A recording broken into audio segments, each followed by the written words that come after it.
दोस्तों, ऐसे बहुत से काम हैं जिन्हें करने में बहुत समय लगता है और उनसे मिलने वाली सफलता भी बहुत बड़ी होती है, लेकिन हम में से ज्यादातर उस काम को बीच में ही छोड़ देते हैं क्योंकि हमारे अंदर उतना सब्र होता ही नहीं है। लेकिन दोस्तों, इस दुनिया की एक अटल सच्चाई यह भी है कि सब्रहीन व्यक्ति अपनी जिंदगी में कभी भी सफलता हासिल नहीं कर सकता। दोस्तों, अगर आप अपनी जिंदगी बदलना चाहते हो तो बस एक बार इस वीडियो को पूरा देख लेना। इस वीडियो में एक ऐसी कहानी का जिक्र है जो आपकी आंखें खोल देगी। एक गांव में एक शातिर चोर रहता था। पूरा गांव उस चोर के बारे में जानता था, लेकिन इसके बावजूद भी कोई उसे पकड़ नहीं पाया। उस शातिर चोर ने अपना संपूर्ण जीवन चोरी करने में लगा दिया। इतना ही नहीं, आसपास के गांव और नगर में भी उसकी बराबरी का कोई चोर नहीं था। चोर का एक बेटा था जिसे वह अपनी तरह ही शातिर चोर बनाना चाहता था। इसलिए वह अपने बेटे से हमेशा कहता था कि कभी किसी साधु या सन्यासी के उपदेश को मत सुनना। यदि कोई कुछ कहे भी तो अपने कान बंद कर वहां से भाग जाना। बचपन से ही उसका बेटा अपने पिता से इन्हीं बातों को सुनता आ रहा था, जिस कारण ये बातें उसके मन में बैठ गई थी। ऐसे में बड़े होकर बेटा भी अपने पिता की तरह शातिर चोर बन गया। एक दिन उसे बड़ा लालच आया और वह राजा के महल में चोरी करने के उद्देश्य से जाने लगा। तभी रास्ते में लोगों की भीड़ नजर आई। चोर ने देखा कि लोग एक सन्यासी के चरणों में गिरकर उनका आशीर्वाद ले रहे हैं। वो सन्यासी गौतम बुद्ध थे। चोर साधु सन्यासी से दूर रहता था क्योंकि उसे अपने पिता से यही सीख मिली थी। लेकिन भगवान बुद्ध को देख वह उनकी ओर आकर्षित हो गया। इसका कारण यह है कि पहली बार उसे किसी तेजस्वी व्यक्ति के दर्शन हुए थे। अचानक उसे पिता की बात याद आ जाती है कि साधु सन्यासियों से दूर रहना चाहिए। चोर असमंजस में रहता है कि वह सन्यासी के पास जाए या चोरी करने के लिए आगे बढ़ जाए। एकाएक उसके मन में यह प्रश्न आता है कि आखिर पिताजी क्यों साधु संतों से दूर रहने को कहते थे। इसका उत्तर जानने के लिए चोर भी लोगों के बीच बैठ जाता है और भगवान बुद्ध के उपदेश सुनने लगता है। बुद्ध लोगों को झूठ बोलने की व्यर्थता और विश्वासघात के बारे में बताते हैं। उपदेश समाप्त होने के बाद सभी लोग अपने घर लौट जाते हैं और चोर भी चोरी करने के लिए महल की तरफ निकल जाता है। लेकिन पूरे रास्ते वह यही सोचता रहता है कि क्यों न एक बार उस सन्यासी के उपदेश में कई बातों को मानकर देखा जाए। इस तरह से वह चोरी करने के लिए महल की दीवार से कूदने के बजाय महल के द्वार से अंदर जाता है।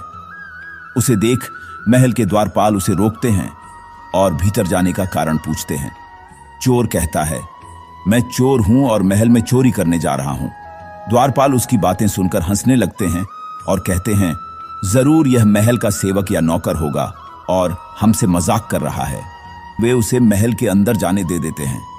महल जाने के बाद चोर खजाना रखे तिजोरी के पास पहुंच जाता है और तिजोरी को तोड़कर धन और आभूषण को पोटली में भरकर भागने लगता है। तभी उसकी नजर महल के रसोई पर पड़ती है। रात होने के कारण सभी सो रहे होते हैं और रसोई में कोई नहीं रहता है। चोर को जोर की भूख लगी थी, इसीलिए वह रसोई में जाकर पेट भर खाना खा लेता है। इसके बाद चोर वहां से जाने लगता है। तभी उसे बुद्ध के उपदेश में सुनी दूसरी बात याद आती है कि जिसका नमक खाया है उसके साथ कभी भी विश्वासघात नहीं करना चाहिए। चोर सोचता है, मैंने इस महल का नमक खाया है, ऐसे में इनका धन चोरी कर मैं इनके साथ विश्वासघात करूंगा। इसीलिए चोर चुराए हुए धन को रसोई में ही छोड़कर जाने लगता है। महल के एक व्यक्ति की नजर चोर पर पड़ जाती है और वह शोर मचा देता है, जिससे महल के लोग चोर को पकड़ लेते हैं और राजा के पास ले जाते हैं। राजा चोर से पूछता है कि जब तुमने चोरी कर ली थी तो फिर इसे छोड़कर क्यों जा रहे थे। चोर कहता है, एक सन्यासी के उपदेश के कारण।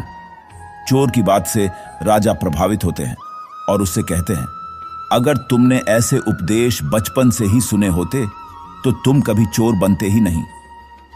इतना कहकर राजा ने उसे कोई सजा नहीं और छोड़ दिया। लेकिन राजा ने उससे कहा कि एक बात याद रखना, सही संगत और सही उपदेश से ही व्यक्ति अच्छा इंसान बनता है। बचपन से ही गलत संगत और गलत उपदेश मिलने के कारण वह बुरा व्यक्ति बन जाता है। संगत और उपदेश व्यक्ति का जीवन बदल देते हैं। और सबसे जरूरी बात, मन को कैसे शांत करें। एक बार एक लड़का गौतम बुद्ध के पास जाकर कहता है, मेरे जीवन में बहुत अशांति है, कृपा करके आप मेरा मार्गदर्शन कीजिए जिससे कि मैं इस अशांति से छुटकारा पा सकूं।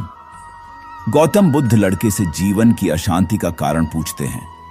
लड़का उत्तर देता है, अत्यधिक विचारों के कारण मेरे भीतर बहुत सारे विचार आते हैं जिससे मेरा मन अशांत रहता है। बुद्ध मुस्कुराते हुए कहते हैं, ऊपर आकाश की ओर देखो और बताओ कि तुम्हें सूर्य दिख रहा है। लड़का ऊपर देखता है और कहता है, धूप दिख रहा है। बुद्ध उससे पूछते हैं कि अगर तुम लगातार धूप में खड़े रहोगे तब क्या होगा।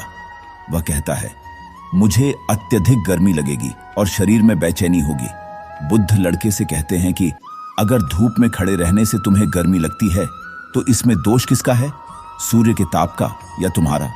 लड़का कुछ सोचने के बाद कहता है, इसका जवाब आप भी बताइए। बुद्ध कहते हैं, सूर्य का काम है ताप देना और ताप का काम है गर्मी लगना। ऐसे में तो दोष तुम्हारा ही है कि तुम धूप में जाकर खड़े हुए जिससे कि तुम्हें गर्मी लगी। तुम्हें अगर शीतलता चाहिए तो तुम्हें छांव में रहना होगा। ठीक इसी तरह चंचल मन का भी स्वभाव होता है विचारों और भावनाओं को जागृत करना। विचार क्षण भर के लिए होते हैं, लेकिन विचार से पैदा हुई भावनाएं देर तक टिकी रहती हैं। लेकिन यह तुम्हें निर्णय लेना है कि तुम्हें विचार और भावनाओं के साथ चलना है या अलग दिशा बनानी है। बुद्ध कहते हैं, मन को शांत करने के लिए तन के आयाम पर काम करना सबसे आसान तरीका है। शरीर के स्तर पर हमारी कर्मेंद्रियां और ज्ञानेंद्रियां हैं। कर्मेंद्रियां कर्म और ज्ञानेंद्रियां ध्यान से जुड़ी होती है। इससे हम अपनी संवेदनशीलता को बढ़ा सकते हैं, यानी हम जो भी काम करें उसे आनंद के साथ करें। मन के आयाम से हटकर तन के आयाम पर जाने से ही तुम्हारा चित्त शांत होगा। ऐसा करने से तुम मन के आयाम से हटकर शरीर के आयाम पर आ जाओगे। ठीक उसी तरह जैसे तुम धूप से हटकर छांव में आ सकते थे, मन के आयाम से हटने पर तुम्हारी जागरूकता तन पर आ जाएगी। जब तुम तन के आयाम पर काम करोगे तब तुम्हारा चित्त शांत होगा। इसलिए हर काम को तन के आयाम पर करने से मन स्वतः शांत हो जाता है।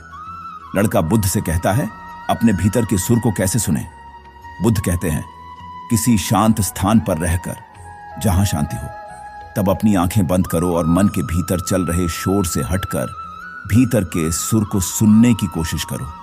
सुर निरंतर चलता रहता है, लेकिन बाहर के शोर के कारण तुम अपने मन के भीतर चल रहे सुर को नहीं सुन पाते हो। जब तुम अपने दोनों कानों को अपने हाथों से बंद कर दोगे, तभी मन के सुर को सुन पाओगे। इस तरह तुम मन की अशांति से दूर हो जाओगे और तुम्हारा मन शांत हो जाएगा। और जीवन में धैर्य भी जरूरी है, क्योंकि मनुष्य जीवन सब्र के बल से ही सबल और सफल होता है। धैर्य एक ऐसी शक्ति है जिससे व्यक्ति की आत्मा मजबूत हो जाती है।